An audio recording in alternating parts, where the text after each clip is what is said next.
Wala nga silang kasalanan, but somebody is at fault here.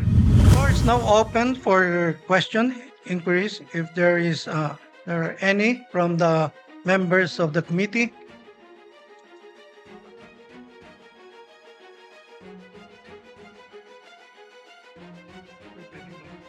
If Honorable Mark Coleta is recognized.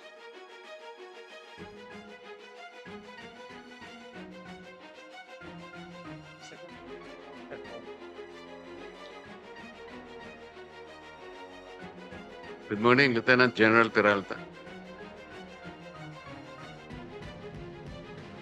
Tama po ba na ang birthday ninyo is May 14, 1970, Yes, sir. which was last month? Yes, sir. Meaning to say you already reached the age of 56 and you were bypassed upon seeing the adjournment of Congress on June 3. Is that correct? Yes. Yes, sir. As a matter of fact, this circumstance also applies to the rest of your colleagues, namely Vice Admiral Alan M. Javier, whose birthday is May 16, 1970. Major General Isagani Criste, birth date is April 21, 1970. Brigadier General Naisforo Diaz, birth date May 5, 1970. And Brigadier General Rus Mawate Remo, April 24, 1970. Meaning to say the five of you, General, already reached the age of 56. And everyone was bypassed upon the Senate adjournment of Congress last June 3, 2026. That is a fact, sir. And are you aware of Republic Act 11939? Yes, sir. Republic Act 11939 amended Republic Act 11709. You're familiar of that.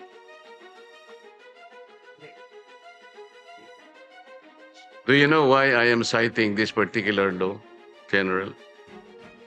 Yes, sir. Why? We are less than 1 year, sir. Yes. You are correct.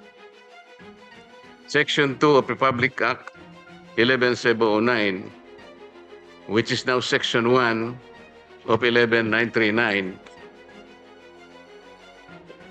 last paragraph, says that to be eligible for appointment or promotion to the grade of Brigadier General or Commodore O-07 or higher, except for positions under Sections 2A and 2B, the officer must have at least 1 year remaining of active service before compulsory retirement.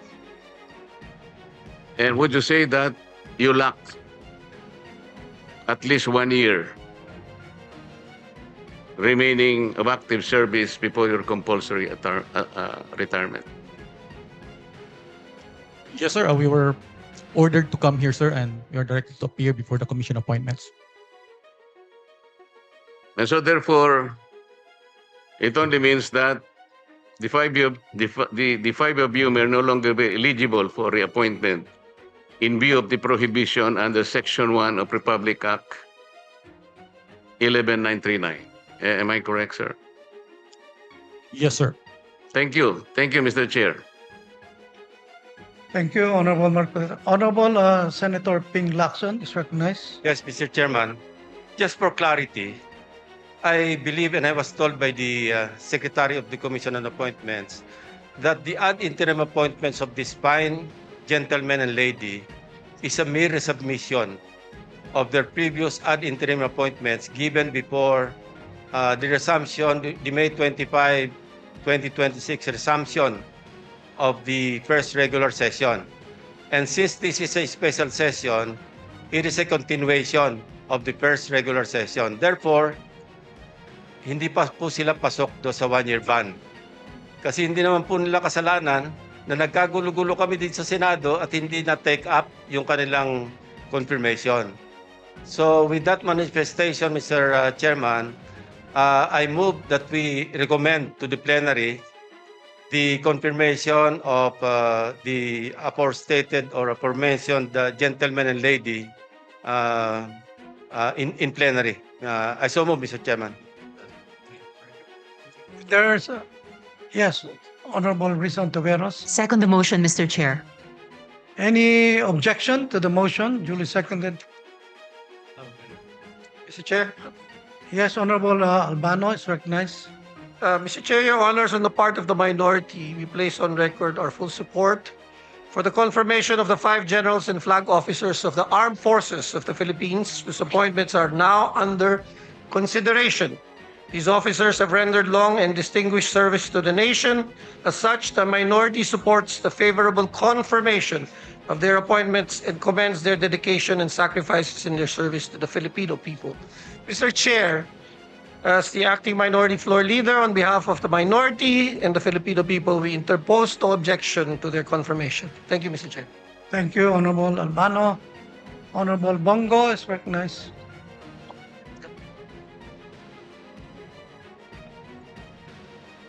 Mr. Chair, esteemed colleagues, allow me to express my full support for this commission.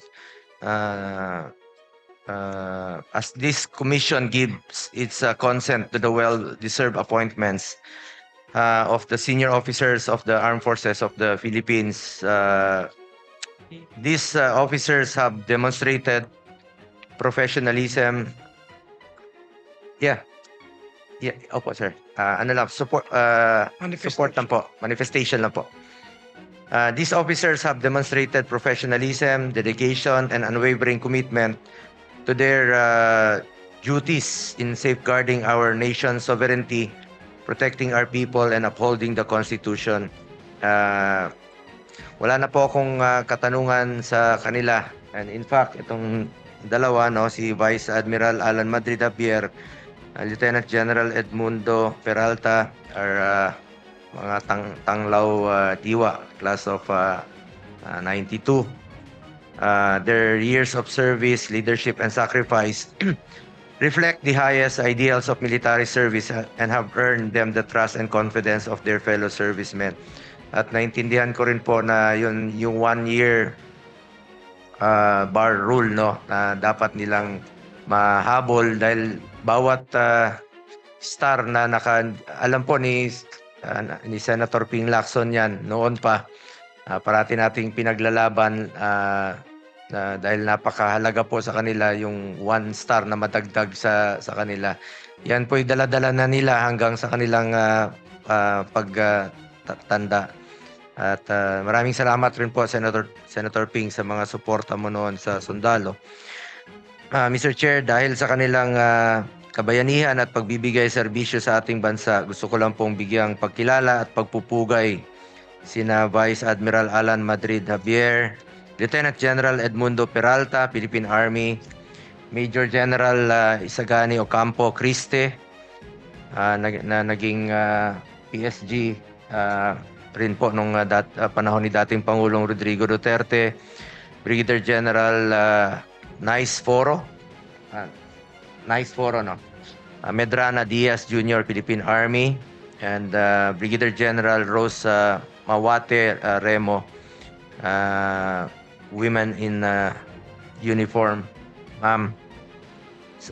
Sa panahon ng banta sa seguridad, sakuna at iba't pang hamon sa kapayapaan at kaayusan, sila ay naninindigan at naglingkod ng buong katapatan sa iba't ibang tungkulin at responsibilidad na kanilang ginagampanan. Napatunayan ng mga opisyal nito ang kanilang kakayahang mamuno at maglingkod. Panahon ng pandemya, panahon ng giyera sa Marawi, bagyo, lindol, baha, patuloy kayo nagtatrabaho para sa ating mga kababayan.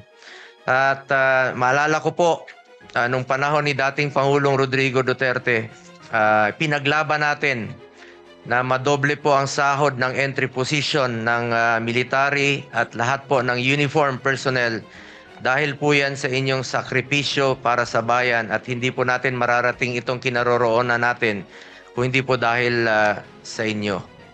As our first line of defense, your continued courage and commitment are vital to defending our country's honor, rights, and future. We also call on you to remain steadfast in protecting our sovereignty. Maraming salamat po sa inyong dedikasyon, sakripisyo at walang katulad na serbisyo sa ating mga kababayan.